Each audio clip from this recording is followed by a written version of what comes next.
Sister mocked my apartment. So tiny! You live like a rat, she said. I said.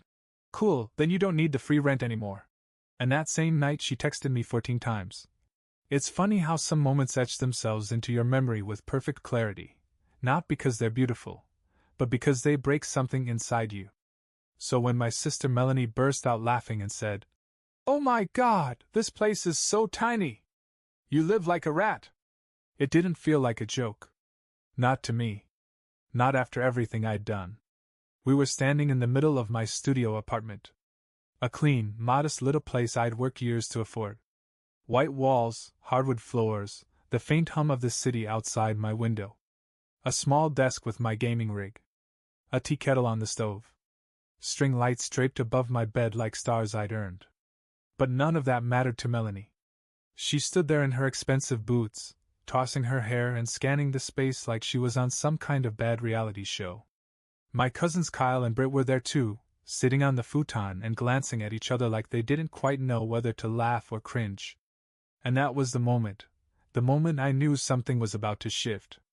You see, this place, small as it was, meant everything to me. It was the first home I'd ever had that was mine. No roommates. No crashing on couches. No landlords breathing down my neck. Just me and the quiet, finally. But let me back up a bit. The trouble didn't start with that comment. That was just the moment the curtain dropped. The first signs were subtle. Little things that most people would brush off. A sigh when I asked her to clean up after herself. That look she gave me when I came home with generic groceries. Or how she never once offered to chip in, not for rent, not for food, not even for the extra utilities that shot up the second she moved in. But I let it all slide. Because she was my sister. And she was going through a rough time. Her boyfriend had dumped her. She lost her job at the boutique, something about showing up late too many times. She sounded wrecked when she called me. "Please, Rob," she said, voice cracking. "I have nowhere else to go." So I said yes. No lease, no rules. Just kindness. I cleared space in the closet. Gave her the bed and I slept on the futon. Bought extra groceries. Bit my tongue when she left dishes in the sink. I figured she'd bounce back in a few weeks. That was 3 months ago. And now she was standing in my home, the same home that had taken me years of juggling community college, night shifts, and warehouse work to afford, and she called it a rat's nest. That's when I smiled. Not out of politeness. Not out of embarrassment. No. I smiled because something clicked into place.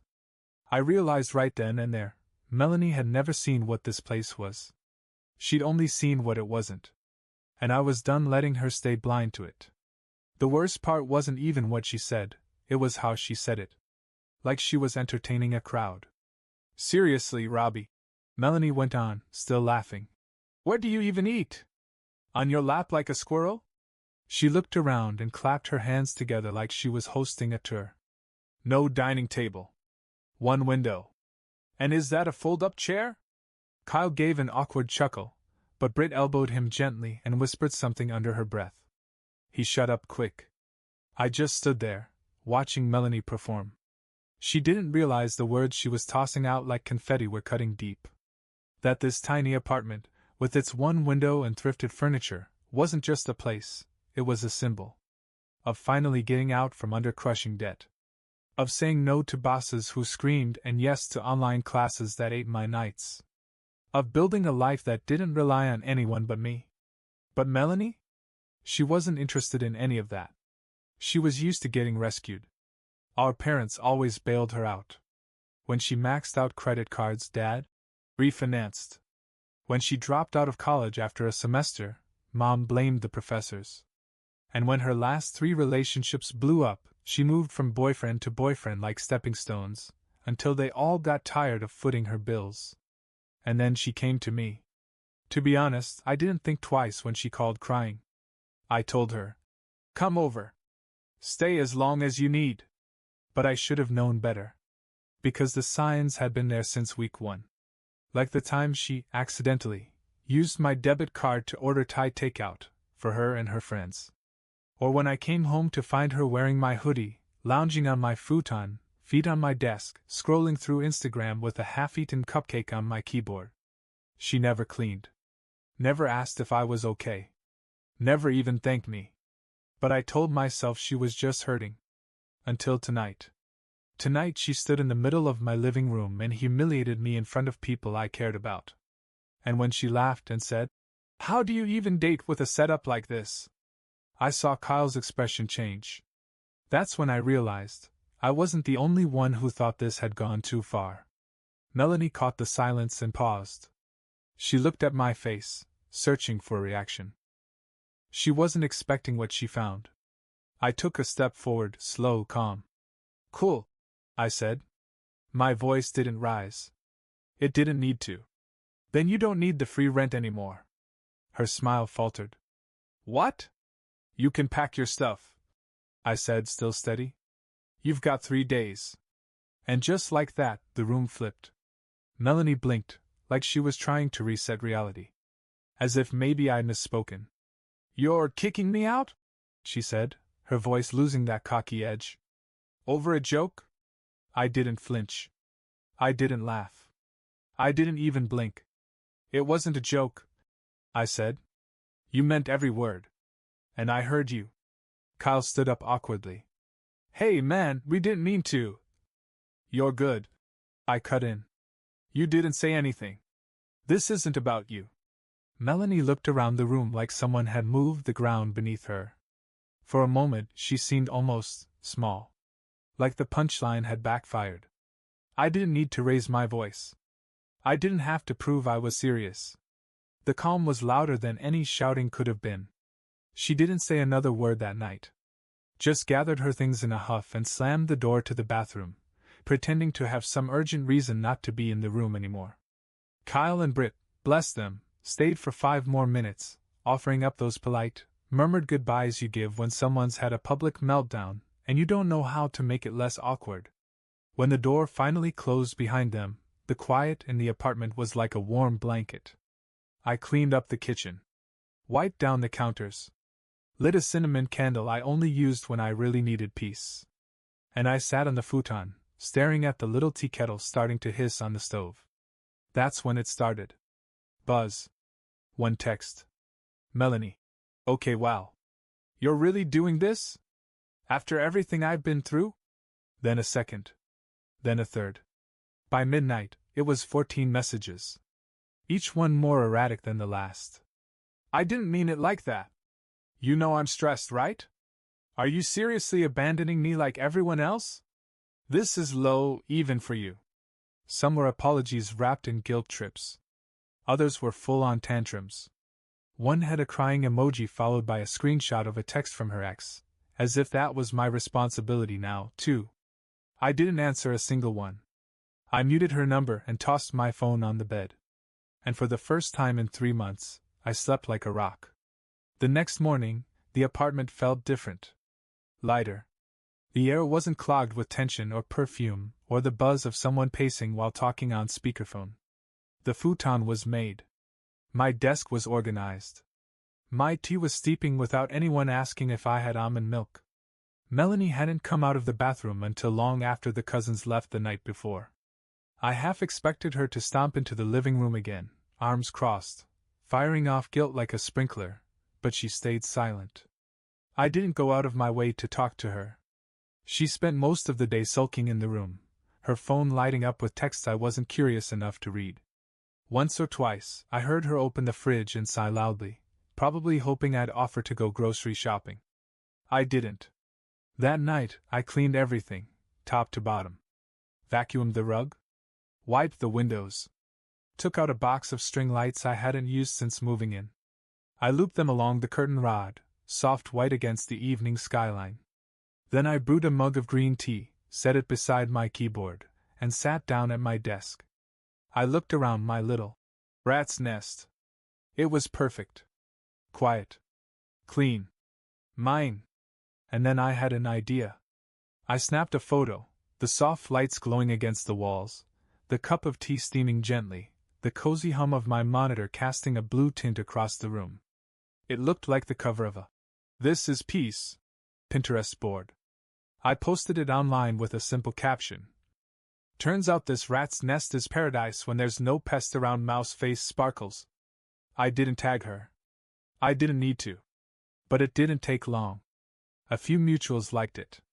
One of our cousins commented, "Looks way better than I remembered eyes." Someone else added, "You always had a vibe, man." Respect. It wasn't revenge. Not really. It was just truth. For once, I wasn't pretending to be the guy who could take a punch without reacting. I wasn't brushing things off or playing the role of the dependable brother. I was just living. And I wanted people to see what it looked like. What peace looked like. Melanie left 2 days later. Not with a bang, like I half expected, but with a weird, wordless scurry. She didn't speak to me that morning. Just gathered her makeup bags, a laundry basket of wrinkled clothes, and the pair of boots she always left by the front door, as if they were decorative. She paused once, hand on the knob, like she wanted to say something, but whatever it was, she swallowed it. And then she was gone. I stood there for a few minutes, just breathing. Not thinking. Just breathing. Then I turned around, sat back at my desk, and smiled. She hadn't slammed the door. That felt like a victory.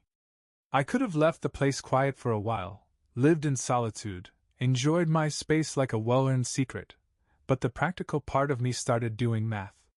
Rent wasn't cheap, and with her gone, I could use the help. But not just any help. So I posted a listing on a roommate board, nothing fancy, just a few clear photos and a description that said, "Small but peaceful. No drama, no noise, just vibes. Looking for someone clean, respectful, and working towards something." I got over 30 replies. Most were people like me, young, working, exhausted from chaos. But one message stood out. It was from a guy named Darren. Quiet tone. Said he was a medical assistant working swing shifts and just wanted a stable place to sleep, cook, and read. When he came to visit the place, he looked around with wide eyes and said, "You can feel that this is a calm space." He moved in 2 weeks later. Darren was the opposite of Melanie in every way. He took his shoes off at the door. He left handwritten notes if he finished the milk. He asked before inviting anyone over, which happened once, and they stayed for an hour, soft jazz playing in the background. But most importantly, he saw the place the same way I did. One night he made a cup of tea and said, "This apartment may be small, but it feels like it has gravity. Like it keeps the chaos out." I couldn't have said it better. I wasn't just living in a space anymore, I was sharing it, and it felt like a choice, not a compromise. It was about 3 weeks after she left that I heard from our mom. She called while I was folding laundry, and for the first time in forever, I actually hesitated to answer. Not because I was angry, well, maybe a little, but because I didn't want the calm cracked open again. Still, I picked up. "Hey, Mom." "Oh, Robbie. She's home." I didn't have to ask who. She let out a long sigh like she just finished a marathon and said, "She came in with 3 bags and attitude. You'd think we kicked her out." I leaned against the wall. "So she's back with you and Dad?" "For now," Mom said. Then, quieter, "We've already had 2 fights. Your father's making her help with dishes, and she thinks it's child labor." I didn't say anything. Just listened. "She called your place a closet, by the way," Mom added, sounding almost guilty. "Said it was suffocating." I let out a small breath. "It's funny. I've never breathed easier than since she left." That earned me a small, surprised laugh from her. "You really kicked her out?" "She kicked herself out," I said. There was a pause. "I guess I just never thought I'd see the day you put your foot down." I smiled to myself. Neither did I. And then Mom said something I didn't expect. "You were right to do it." That landed harder than I thought it would. Maybe because she'd always babied Melanie. Maybe because I'd always been the quiet one, the helper, the one who didn't make waves. But that call felt like someone finally saw the ripple I'd made, and didn't try to flatten it. That night, I walked into the apartment and saw Darren sitting at the table, legs crossed, reading a dog-eared copy of The Martian. He looked up and nodded, then went back to his book. No drama. No yelling. No tension in the air. I looked around at the soft lights, the clean counter, the single dirty mug in the sink that I'd left there that morning, and smiled. It sounded like such a small thing, but it wasn't. The only dishes in the sink were mine. And I liked that. The group chat was called Fam Bam, an old thread we used to joke around, plan birthdays, and occasionally trade memes. But after that night, it went eerily silent. No one said anything about Melanie's comment at my place. Not Kyle, not Britt, not even cousin Teresa, who once lived, tweeted her breakup in that same chat. I figured maybe they were just trying to stay neutral. Or maybe they didn't know what to say. That changed about a week later. Kyle broke the silence first. Kyle. Yo. Mel's still at your place? I waited. Decided to answer honestly. Me. Nah. I asked her to leave. And just like that, the floodgates opened. Teresa. OMG. Was it because of what she said? Britt. She was so out of line. I felt awkward just being there. Kyle. We weren't sure if it was okay to say anything, but man, that wasn't cool. It kept coming. One by one, the cousins chimed in.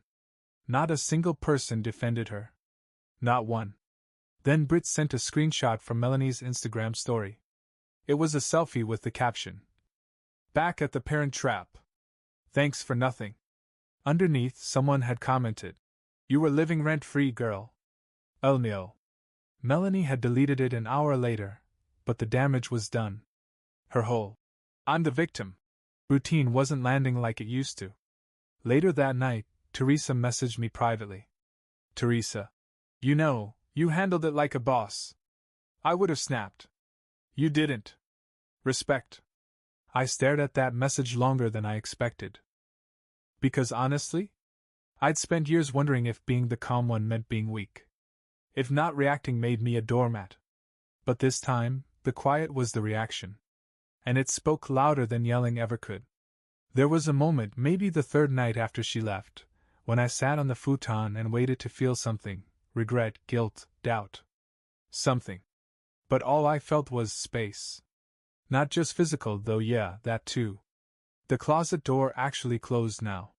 My sneakers weren't mysteriously missing. The single bathroom didn't have someone's half-finished makeup routine occupying every surface. But more than that, it was emotional space. I'd spent so long defaulting to the role of rescuer. The solid brother. The guy who kept the peace, even if it meant burying the parts of myself that wanted to scream. For years I thought that was love. That love was supposed to be quiet sacrifice. But then I started drinking tea at a clean desk under the glow of thrift store string lights, and I realized something. Love doesn't mean letting someone treat your life like a convenience store. I wasn't angry anymore. Not really. Just done. Melanie, for all her charm and her chaos, had never seen this place for what it was. And because of that, she had never really seen me. But now I saw myself clearer than ever. I started sleeping better. Eating slower. I read more. Got back into gaming with my friends, something I'd quietly stopped doing while trying to play emotional landlord. Darren would sometimes come home and say, "Man, this place feels like an exhale." I'd nod, because I knew exactly what he meant. This place, my rat's nest, had become something sacred. Not because it was impressive, but because it was real. It was the first place I'd ever built with my own hands and my own hours. It was small, sure, but it didn't feel like a cage. It felt like freedom. I figured she'd try again. After the 14 messages that night and her silent retreat from my apartment, I thought maybe she'd cool off, regroup, and do what she always did, circle back with some mix of guilt, charm, and just enough self-pity to make me second-guess myself. But she went quiet. For a while. Then, a week and a half later, I got the message. It was around noon. I was halfway through my lunch break at work, scrolling through an article about second-hand monitors, when her name lit up my phone. Melanie. Hey, can we talk? Just that. No emojis. No drama. No caps. I stared at it. Let it sit. Part of me expected more to come, like before. The follow-up message, the explanation, the sudden avalanche of, "You don't understand what I'm going through." But this time, she didn't pile on. I could have responded.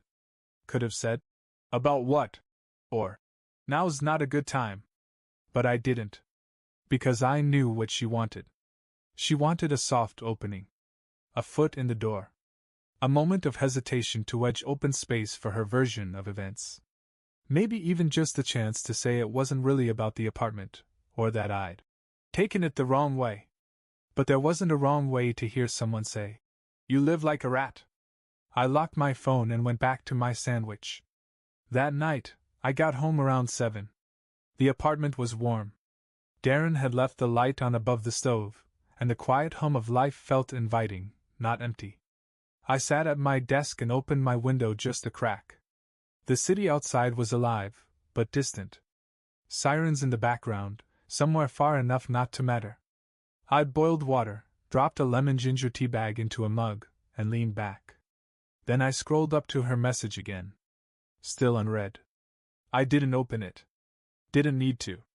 And for the first time in a long time, I felt something I hadn't expected, not pride, not anger, but peace. Because not all closure comes from a conversation. Sometimes it comes from not needing one. I didn't need her apology to feel better. I didn't need her understanding to validate my decision. And I sure as hell didn't need her back in my apartment, sipping lattes while rolling her eyes at the life I'd built. That night, I posted another photo. Not for her, just for me. The lights were glowing softly over the window. Darren had left out a small plate of cookies from the bakery near the train station. My tea was steeping in my favorite chipped mug. Caption: a little space. A lot of peace. No pests. No one tagged her. No one had to.